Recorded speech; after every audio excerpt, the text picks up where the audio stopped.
নমস্কার, খবর শুনছেন আপডেট বাংলা চ্যানেল থেকে। জানাবো পশ্চিমবঙ্গ, দেশ এবং বিদেশের বাছাই করা 40টি তাজা খবর। প্রতিদিনের সেরা খবরগুলি আপনার হাতের মুঠোয় পৌঁছে দিতে আমরা আছি সদা প্রস্তুত। শুরুতেই জানাবো সংবাদ শিরোনাম। সোনারপুরে হামলা, অভিষেকের ওপর নিন্দায় মুখর হয়ে কি বললেন সায়নী? অভিষেকের উপর হামলা নিয়ে বিস্ফোরক অধীর, নিশানায় তৃণমূল বিজেপি দুই পক্ষই। অভিষেককে কেন ভর্তি নিল না বাইপাসের ধারের বেসরকারি হাসপাতাল, পাল্টা অভিযোগ তৃণমূলের। অন্নপূর্ণা যোজনার ফর্ম পূরণ নিয়ে নাভিশ্বাস, মিলল সুখবর, প্রক্রিয়া সহজ করার ইঙ্গিত অগ্নিমিত্রার। স্পট ডেট হয়ে যেতে পারত, বুকের কাছে রক্ত জমে আছে। অভিষেকের উপর হামলার প্রতিবাদে রাস্তায় নামছেন মমতা। নন্দীগ্রাম থেকে বহরমপুর অবৈধ নির্মাণ ভাঙতে বুলডোজার, নোটিশ পাঠিয়েও কাজ না হওয়ায় হাসপাতাল চত্বরে অভিযান। বকেয়া ডিএ নিয়ে শুভেন্দুর বড় চমক, কোনো নোটিশ ছাড়াই এই সরকারি কর্মীদের অ্যাকাউন্টে ঢুকল টাকা। ফেসবুকে প্রেম, ঘুষ দিয়ে সীমান্ত পার, স্বরূপনগরে অবৈধ অনুপ্রবেশকারীর মুখেই রোমহর্ষক সত্য। লক্ষ্মীর ভাণ্ডারে দুর্নীতির অভিযোগে কল্যাণের ঘনিষ্ঠ আরও এক তৃণমূল কাউন্সিলর গ্রেপ্তার শ্রীরামপুরে। লক্ষ্মীর ভাণ্ডারের টাকা সুদসহ ফেরত দিতে হবে, কড়া হুঁশিয়ারি দিলীপ ঘোষের। ইচ্ছাকৃতভাবে গাফিলতি, এবার সরকারি আধিকারিকের বিরুদ্ধে অ্যাকশন শুরু, 4 জনকে সাসপেন্ড করল সরকার। গণতন্ত্রের উপরে আক্রমণ, অভিষেকের উপর হামলায় সরব রাহুল কেজরি। ডিম জুতো নিয়ে অভিষেকের উপর হামলার পর কি বললেন মমতা?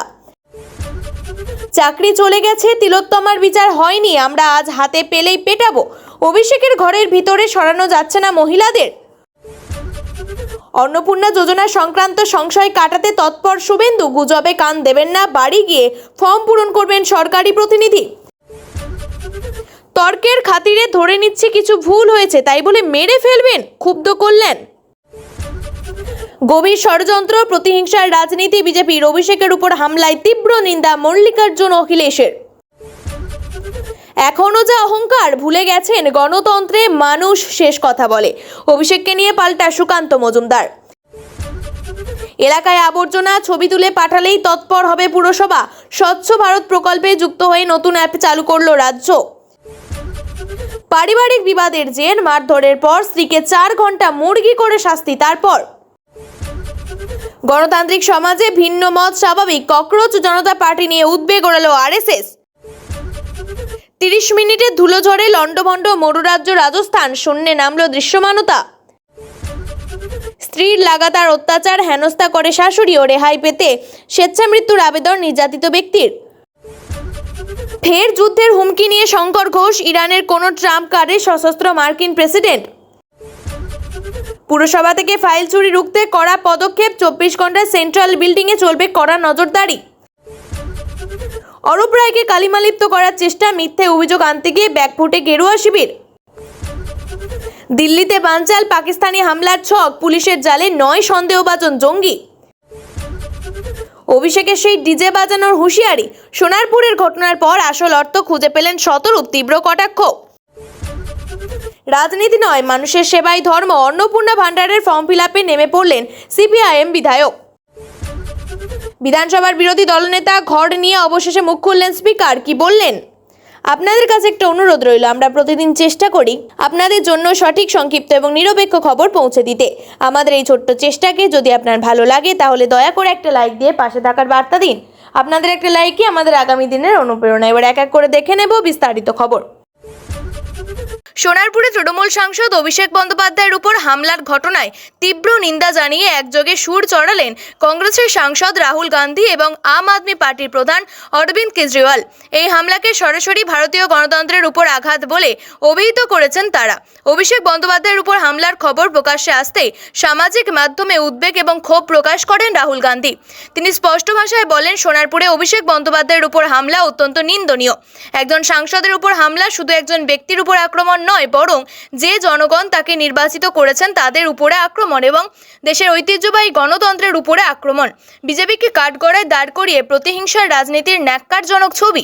রাজনৈতিক দূরত্ব বা মতাদর্শ পার্থক্য যে কখনোই হিংসাকে যৌক্তিকতা দেয় না তাও মনে করিয়ে দেন তিনি। এর পাশাপাশি কেন্দ্র এবং পশ্চিমবঙ্গ সরকারের কাছে তার দাবি, প্রশাসন যেন দ্রুত অপরাধীদের বিরুদ্ধে কঠোর ব্যবস্থা নেয় এবং দল নির্বিশেষে সমস্ত জনপ্রতিনিধিকে কড়া নিরাপত্তা নিশ্চিত করে। বার্তা শেষে অভিষেক বন্দ্যোপাধ্যায় দ্রুত আরোগ্য কামনা করে তার এবং তার পরিবারের পাশে থাকার আশ্বাস দেন রাহুল। অন্যদিকে পশ্চিমবঙ্গের আইন শৃঙ্খলা পরিস্থিতি নিয়ে সরব হয়েছেন দিল্লির প্রাক্তন মুখ্যমন্ত্রী তথা আপ সুপ্রিমো অরবিন্দ কেজরিওয়াল। রাজ্যের আইন শৃঙ্খলা ভীষণভাবে ভেঙে পড়ছে বলে মন্তব্য করেন তিনি। বিজেপি কড়া সমালোচনা করে কেজরিওয়াল বলেন, বিজেপি যেখানেই ক্ষমতায় আসে সেখানে ভয় দেখানো আর হিংসার মধ্যমণি হয়ে ওঠে। পশ্চিমবঙ্গ আসনে বিজেপির এই ঘৃণার রাজনীতির শিকার হয়েছে। এই কঠিন পরিস্থিতিতে মাথা ঠান্ডা এবং শক্ত থাকার জন্য অভিষেক বন্দ্যোপাধ্যায়ের ভূয়সী প্রশংসা করেন তিনি এবং তৃণমূল সাংসদের পরিবারের প্রতি সমবেদনাও জানান। অভিষেক বন্দ্যোপাধ্যায়ের উপর হামলার ঘটনায় তীব্র নিন্দা বিরোধী মহলে। রাজ্য রাজনীতি থেকে জাতীয় রাজনীতি, অভিষেকের উপর হামলার ঘটনায় নিন্দা জানাচ্ছেন বিরোধী দলের রাজনৈতিক নেতারা। ইতিমধ্যেই সংবাদ মাধ্যমে পোস্ট করেছেন মল্লিকার্জুন খার্গে, অখিলেশ যাদবরা। এবার সেই ঘটনায় কড়া প্রতিক্রিয়া তৃণমূল সুপ্রিমো মমতা বন্দ্যোপাধ্যায়। নিগৃহীত দলের কর্মীদের পরিবারের সঙ্গে দেখা করবেন বলে ঠিক করেছিলেন অভিষেক বন্দ্যোপাধ্যায়। সেই মতোই সোনারপুর এসেছেন মৃত এক তৃণমূল কর্মীর পরিবারের সঙ্গে দেখা করতে। তারপরই হেনস্থার শিকার হন তিনি। ঘটনার কিছুক্ষণ পরই সংবাদ মাধ্যমে প্রতিক্রিয়া দিয়েছে তৃণমূল। চূড়ান্ত বিক্ষোভের পরিস্থিতিতেও কিভাবে মৃত তৃণমূল কর্মীর পরিবারের পাশে দাঁড়িয়েছেন অভিষেক, সেই কথা উল্লেখ করে একটি পোস্ট করা হয়েছে। সেই টুইট রিটুইট করে মমতা বন্দ্যোপাধ্যায় লিখেছেন, শাসকই এখন হামলাকারী, বিজেপির লজ্জা হওয়া উচিত, বিজেপির আসল চেহারা বেরিয়ে পড়েছে। পশ্চিমবঙ্গে আইন শৃঙ্খলা কিভাবে দ্রুততার সঙ্গে ভেঙে পড়ছে সেটাই আরও একবার প্রমাণ হয়ে গেল অভিষেকের উপর হামলার ঘটনায়। এটাই গণতন্ত্র, এটাই সুশাসন। গোটা বিশ্ব এই ঘটনা দেখেছে বলে উল্লেখ করেছে তৃণমূল। অভিষেক বন্দ্যোপাধ্যায় রয়েছেন মৃত তৃণমূল কর্মী সঞ্জুর বাড়িতে। তার পরিবারের সঙ্গে দেখা করতে এসেছেন। আসার পথে চরম নিগ্রহের শিকার হতে হলো তাকে। জনরোষে পড়েছেন তৃণমূল সাংসদ।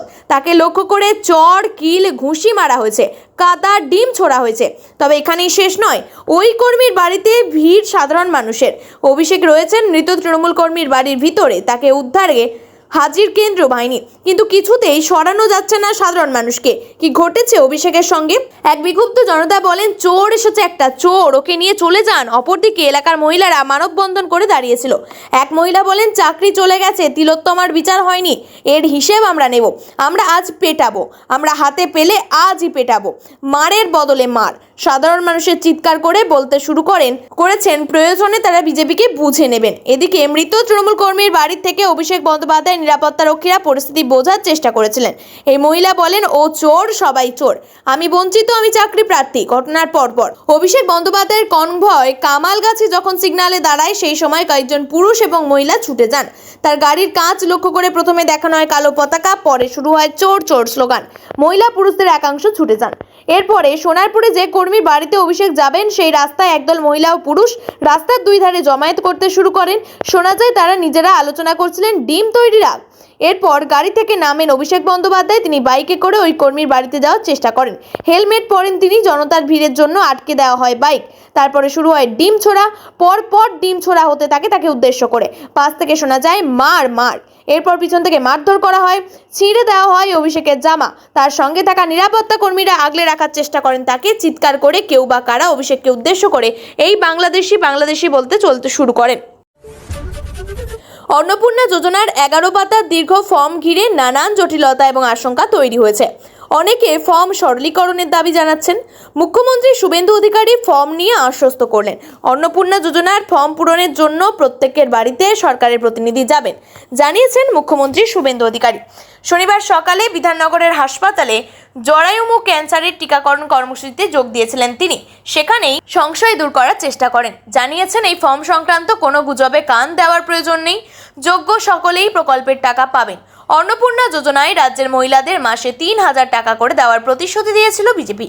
ক্ষমতায় আসার পর শুভেন্দু সরকার সেই প্রকল্পের ফর্ম প্রকাশ করেছে। দেখা গিয়েছে 11 পাতার দীর্ঘ একটি ফর্ম দেওয়া হয়েছে। তাতে জমির কাগজপত্র থেকে শুরু করে পরিবারের সকলের ব্যাংকের নথি যাবতীয় তথ্য চাওয়া হয়েছে। অনেকে দাবি করেন এই ফর্ম জটিল, লক্ষ্মীর ভাণ্ডারের মতো সহজে অন্নপূর্ণা যোজনার টাকা পাওয়া যাবে। এই নিয়ে একাংশের মধ্যে ক্ষোভও তৈরি হয়েছে। তাদের উদ্দেশ্যে শুভেন্দু শনিবার বলেন, আগামী বুধবার আমরা অন্নপূর্ণা যোজনার প্রথম পর্যায়ের টাকা উপভোক্তাদের ব্যাংকে পাঠাবো। প্রত্যেকের বাড়িতে ফর্ম পূরণের জন্য লোক যাবে। আপনাদের ফর্ম তারাই পূরণ করিয়ে দেবেন, কোনো গুজবে কান দেবেন না। শুভেন্দু আরও বলেন, আমরা চাই প্রকৃত প্রাপক টাকা পান। অভারতীয় বা পুরুষ কেউ এই টাকা যাতে না পান সেটা আমরা নিশ্চিত করব। ভোটের আগে বিজেপি পশ্চিমবঙ্গের জন্য যে ইস্তেহার বা সংকল্পপত্র প্রকাশ করেছে তার অন্যতম প্রতিশ্রুতি ছিল অন্নপূর্ণা যোজনা।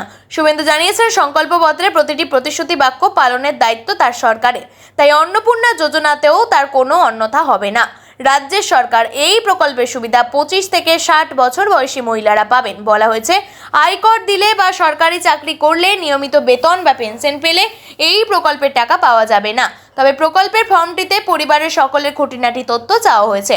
জমি সংক্রান্ত তথ্য এবং তার কাগজ ফর্মের সঙ্গে জমা দিতে বলা হয়েছে। অনেকেই ফর্ম সরলীকরণের দাবি জানিয়েছেন। অন্নপূর্ণা যোজনার ফর্ম নিয়ে ইতিমধ্যে আশ্বস্ত করেছেন মন্ত্রী অগ্নিমিত্রা পাল। এবার শুভেন্দু সংশয় দূর করার চেষ্টাও করলেন। সোনারপুরের দলীয় কর্মীর বাড়ি যেতে গিয়ে চরম হেনস্থার শিকার অভিষেক বন্দ্যোপাধ্যায়। তাকে মারধরের অভিযোগ উঠছে। তৃণমূল সাংসদের দাবি, তার চশমা বেল্ট ছিঁড়ে দেওয়া হয়েছে। অভিষেককে হেনস্থার ঘটনায় ক্ষুব্ধ হলেন তৃণমূল সাংসদ কল্যাণ বন্দ্যোপাধ্যায়। তৃণমূল সাংসদ বলেন, অভিষেক বন্দ্যোপাধ্যায়ের উপর হামলা প্রমাণ করে দেয় বাংলায় কোনো আইন নেই। আগে অভিষেকের নিরাপত্তা তুলে দেওয়া হয়, অভিষেকের অসুস্থ চোখে ইট ডিম ছুঁড়ে আঘাত করা হয়। এটা কি বাংলার রাজনীতি? এদিন যে ঘটনা ঘটেছে আপাতত তার সঙ্গে রাজনৈতিক কোনো যোগ নেই।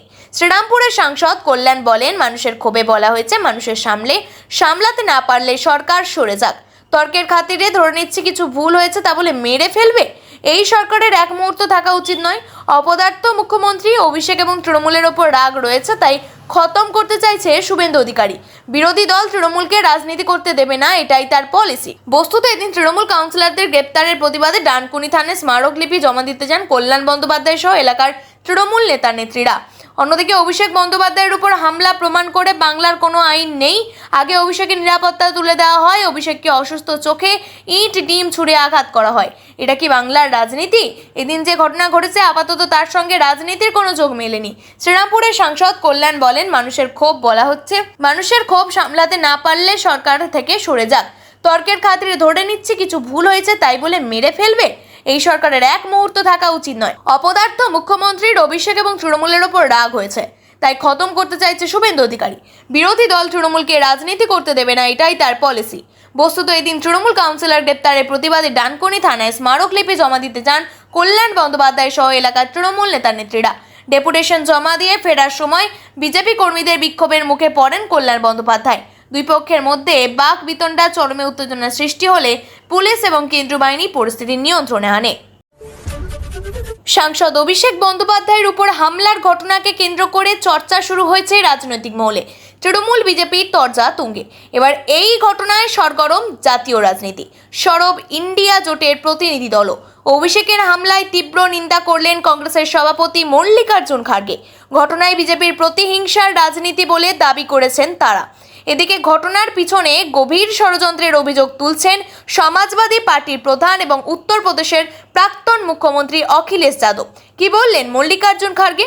এক্স হ্যান্ডেলে তীব্র নিন্দা করেছেন মল্লিকার্জুন খার্গে। লেখেন, সোনারপুরে সাংসদ অভিষেক বন্দ্যোপাধ্যায়ের উপর হওয়া হামলার তীব্র নিন্দা জানাই। তিনি রাজ্যে ভোট পরবর্তী হিংসায় ক্ষতিগ্রস্ত পরিবারগুলির সঙ্গে দেখা করতে গিয়েছিলেন। একজন বিশিষ্ট নেতার জন্য ইচ্ছাকৃতভাবে পর্যাপ্ত পুলিশি নিরাপত্তা ব্যবস্থা না করা বিজেপির প্রতিহিংসা এবং নিপীড়নের রাজনীতির পরিচয় বহন করে। একই সঙ্গে মল্লিকার্জুন খার্গের দাবি, অভিষেকের নিরাপত্তা নিশ্চিত করতে হবে। লেখেন, পশ্চিমবঙ্গ সরকার এবং কেন্দ্রীয় সরকারকে অবশ্যই সমস্ত বিরোধী দলের নেতাদের নিরাপত্তা নিশ্চিত করতে হবে। এই ধরনের হামলা প্রতিরোধে অবিলম্বে প্রয়োজনীয় পদক্ষেপ করতে হবে। রাজনৈতিক মতপার্থক্য কখনোই কোনো ধরনের হিংসাকে সমর্থন করে না। বিধানসভা ভোটে বিপর্যয়ের পর শনিবার প্রথম আক্রান্ত তৃণমূল কর্মীদের বাড়িতে গেলেন অভিষেক বন্দ্যোপাধ্যায়, আর সেদিন তার দুয়ারে কড়া নাড়ল সিআইডি। প্রায় 2 ঘন্টা ধরে চলল টান টান নাটক। শেষ অবধি বিধানসভার সই বিতর্কে তৃণমূলের সর্বভারতীয় সাধারণ সম্পাদককে নোটিশ ধরালো সিআইডি।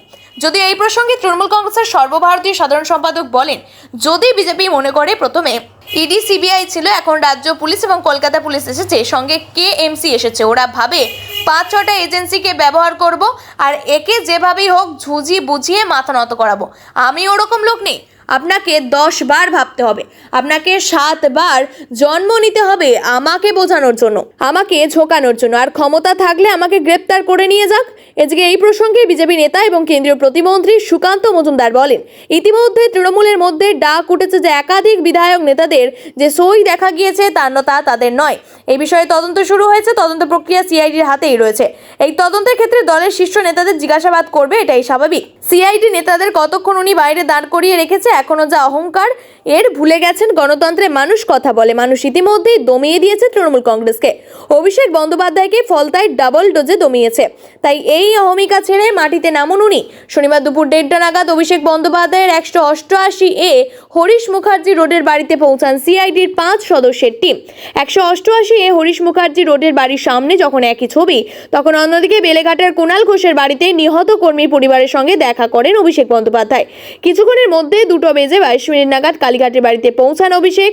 এরপরই অভিষেক বন্দ্যোপাধ্যায় কালীঘাটের বাড়ির দিকে রওনা হয় সিআইডির অফিসাররা জানিয়ে দেয় তারা নোটিশ অভিষেক বন্দ্যোপাধ্যায়ের হাতেই দেবেন। এরপর 2:45 নাগাদ নিজের হাতে সই করে নোটিশ নেন অভিষেক। সোমবার বেলা 12টার সময় ভবানী ভবনে অভিষেক বন্দ্যোপাধ্যায়কে তলব করেছে সিআইডি। শনিবার নিউ টাউনে কেন্দ্রীয় আবাসন এবং পুর বিষয়ক মন্ত্রী মনোহর লাল খট্টরের সঙ্গে 1 ঘন্টার বেশি সময় ধরে বৈঠক করেন পশ্চিমবঙ্গের মুখ্যমন্ত্রী শুভেন্দু অধিকারী। বৈঠক শেষে এক কর্মসূচিতে নতুন অ্যাপ চালু করার কথা জানানো হয়। রাস্তার পাশে আবর্জনা স্তূপ ছড়াচ্ছে দুর্গন্ধ, পরিষ্কার করার লোকের দেখা নেই, তবে এবার থেকে সেই চিন্তা থেকে মুক্তি মিলবে। নতুন অ্যাপ চালু করলো রাজ্য সরকার, পোশাকি নাম স্বচ্ছ অ্যাপ। আবর্জনা স্তূপে ছবি তুলে ওই অ্যাপে পাঠালে কয়েক মিনিটে তা পরিষ্কার করে দেওয়া হবে। শনিবার নিউ টাউনে কেন্দ্রীয় আবাসন থেকে পুর বিষয়ক মন্ত্রী মনোহর লাল খট্টরের সঙ্গে 1 ঘন্টার বেশি সময় ধরে বৈঠক করেন পশ্চিমবঙ্গের মুখ্যমন্ত্রী শুভেন্দু অধিকারী। বৈঠক শেষে এক কর্মসূচিতে নতুন অ্যাপ চালুর কথা জানানো হয়। শুভেন্দু জানান, আপাতত 10টি পুরসভায় স্বচ্ছ অ্যাপ চালু হচ্ছে, পরে ধাপে ধাপে সব জায়গাতেই তা শুরু হয়। কোন 10টি পুরসভা? শুভেন্দু জানান, প্রধানমন্ত্রী নরেন্দ্র মোদীর স্বচ্ছ ভারত প্রকল্পের সঙ্গে যুক্ত হয়ে এই রাজ্যে স্বচ্ছতার উপরে জোর দেওয়া হচ্ছে। আপাতত আসানসোল, দুর্গাপুর, বসিরহাট, পূজালি, তুফানগঞ্জ, কাঁথি, কৃষ্ণনগর, বৈদ্যবাটি, মধ্যমগ্রাম পুরসভায় চালু হচ্ছে নতুন অ্যাপ। পরে রাজ্যের বিভিন্ন প্রান্তে এই পরিষেবা পৌঁছে দেওয়া হবে। স্বচ্ছতার পাশাপাশি কেন্দ্রের অন্যান্য প্রকল্পগুলির কথাও শোনা যায় শুভেন্দুর গলায়। তার কথায়, আগের আমলে রাজ্যে উন্নয়ন যেভাবে হওয়া উচিত ছিল সেইভাবে হয়নি। আমরা বিভিন্ন ক্ষেত্রে অতীতে সকলের আগে ছিলাম, এখন অনেক পিছিয়ে গিয়েছি, তবে পুনরুদ্ধারের প্রয়োজন। শুধু স্বচ্ছতা নয়, রাজ্যের বিদ্যুৎ ক্ষেত্রেও জোর দেওয়ার কথা বলেন মুখ্যমন্ত্রী। তার কথায়, আমাদের পাওয়ার সেক্টরে অনেক কাজ করতে হবে, অনেক জায়গায় বেশি বেশি বিদ্যুতের বিল আসছে, তা রোধ করতে হবে। তার জন্য কেন্দ্রের সূর্যঘর প্রকল্পের উপর কাজ হওয়া উচিত। মুখ্যমন্ত্রী জানান, দেশের অন্য 20টি রাজ্যের মতো এখনো পশ্চিমবঙ্গের ডাবল ইঞ্জিনের সুবিধা পেতে শুরু করেছে। পশ্চিমবঙ্গ এতদিন পিছিয়ে ছিল, কোনো উন্নয়ন হয়নি। শুভেন্দু জানান, বিজেপি সরকার আসার পর থেকেই একে একে রাজ্যে কেন্দ্রীয় প্রকল্পগুলি চালু করার কাজ শুরু হয়েছে। জল জীবন মিশন, আয়ুষ্মান ভারতের মন্ত্রীর সঙ্গে তার কথা হয়েছে বলে জানান শুভেন্দু। তার কথায় আর্থিক সহায়তা মিলতে শুরু করেছে। একই সঙ্গে ডিভিসি প্রসঙ্গে আগের সরকারকে খোঁচা দিয়েছেন শুভেন্দু। অতীতে বন্যা বা প্লাবনের জন্য তৎকালীন মুখ্যমন্ত্রী মমতা বন্দ্যোপাধ্যায় বারবার ডিভিসিকে দায়ী করতেন। তার অভিযোগ ছিল, ডিভিসিতে নিয়মিত পরিষ্কার হয় না, রাজ্যের সরকারকে না জানিয়ে তারা জল ছাড়ে, আর সেই কারণে বন্যা পরিস্থিতি তৈরি হয়। এই বিষয়ে উল্লেখ করে শুভেন্দু বলেন, ডিভিসিকে মিথ্যে অভিযোগ করত আগের সরকার, আর ডিভিসির সঙ্গে মিলে আমরা কাজ করব। ভারত সরকারের প্রত্যেক দপ্তরের সঙ্গে মিলে কাজ করা হবে বলেও জানান শুভেন্দু। পারিবারিক বিবাদের জের বেধড়ক মারধরের পর স্ত্রীকে 4 ঘন্টা মুরগি করে শাস্তি দেওয়ার অভিযোগ উঠল স্বামীর বিরুদ্ধে। শুধু তাই, পালাতে গেলে তরুণীকে কুপিয়ে খুন করা হয় বলেও অভিযোগ উঠেছে তার স্বামীর বিরুদ্ধে। চাঞ্চল্যকর এই ঘটনাটি ঘটেছে মুম্বাইতে। বিয়ের কিছু সময় পর থেকেই বিভিন্ন কারণে দুজনের মধ্যে অশান্তি লেগে থাকতো, কিন্তু সম্প্রতি সেই ঝাঁঝ আরও বেড়ে গিয়েছিল। প্রায় নিত্যদিনই তাদের বিবাদ চলত। অভিযোগ, স্ত্রীর উপর শারীরিক নির্যাতন চালিয়ে যেতেন আরবাজ। সম্প্রতি পরিস্থিতি চরমে ওঠে। রাগে তরুণীকে ঘরে বন্ধ করে রাখেন আরবাজ, কিন্তু কোনোভাবে সেখান থেকে পালিয়ে নিজের বাপের বাড়িতে চলে যান ওই তরুণী। অন্যদিকে একেবারে পারিবারিক বিবাদের জের বেধড়ক মারধরে স্ত্রীকে 4 ঘন্টা মুরগি করে শাস্তি দেওয়ার অভিযোগ উঠল স্বামীর বিরুদ্ধে। শুধু তাই নয়, পালাতে গেলে তরুণীকে কুপিয়ে খুন করা হয় বলে অভিযোগ উঠেছে স্বামীর বিরুদ্ধে। চাঞ্চল্যকর এই ঘটনাটি ঘটেছে মুম্বাইতে। বিয়ের কিছু সময় পর থেকেই বিভিন্ন কারণে দুইজনের মধ্যে অশান্তি লেগে থাকতো, কিন্তু সম্প্রতি সেই ঝাঁজ আরও বেড়ে গিয়েছিল। প্রায় নিত্যদিনই তাদের বিবাদ চলতো। অভিযোগ, স্ত্রীর উপরে শারীরিক নির্যাতনও চালিয়ে যেতেন আরবাজ। সম্প্রতি পরিস্থিতি চরমে ওঠে। রাগে তরুণীকে ঘর বন্ধ করে রাখেন আরবাজ, কিন্তু কোনোভাবে সেখান থেকে পালিয়ে নিজের বাপের বাড়িতে চলে যান ওই তরুণী, কিন্তু আরবাজের হাত থেকে রেহাই পায়নি। অভিযোগ, স্ত্রীর বাপের বাড়িতে গিয়েও উত্তেজনা করে যুবক। শুধু স্ত্রীকে খুন এবং অ্যাসিড হামলার হুমকিও দেন তিনি। এরপরই তরুণীকে 4 ঘন্টা মুরগি করে শাস্তি দেয় আরবাজ। এখানেই শেষ নয়, তরুণী সেখান থেকে পালাতে গেলে তাকে ছুরি দিয়ে কুপিয়ে খুন করা হয় বলে অভিযোগ। রাগে তরুণীকে ঘর বন্ধ করে রাখে আরবাজ। কোনোভাবে সেখান থেকে পালিয়ে নিজের বাড়িতে চলে যান ওই তরুণী, কিন্তু আরবাজের হাত থেকে রেহাই পায়নি। অভিযোগ, স্ত্রীর বাপের বাড়িতে গিয়ে উত্তেজনা করে যুবক। শুধু স্ত্রীকে খুন এবং অ্যাসিড হামলার হুমকিও দেয় তিনি। এরপর তরুণীকে 4 ঘন্টা মুরগি করে শাস্তি দেন আরবাজ। এখানেই শেষ নয়, তরুণী সেখান থেকে পালাতে গেলে তাকে ছুরি দিয়ে কুপিয়ে খুন করেন বলে অভিযোগ উঠছে যুবকের বিরুদ্ধে। খবর পেয়ে তড়িঘড়ি ঘটনাস্থলে পৌঁছায় পুলিশ। ইতিমধ্যে আরবাজকে গ্রেপ্তার করা হয়েছে বলে খবর। পুলিশ সূত্রে খবর, যুবকের বিরুদ্ধে মোট 19টি ফৌজদারি মামলা করা হয়েছে। এই ছিল আজকে সবথেকে গুরুত্বপূর্ণ খবর ভালো লাগলে ভিডিওটি শেয়ার করুন এবং চ্যানেলটি সাবস্ক্রাইব করতে ভুলবেন না। আমি ভাষ্যতে আবারও ফিরে আসবো আগামী পর্বের নতুন আপডেট নিয়ে। ধন্যবাদ। সুস্থ থাকুন, সাবধানে থাকুন।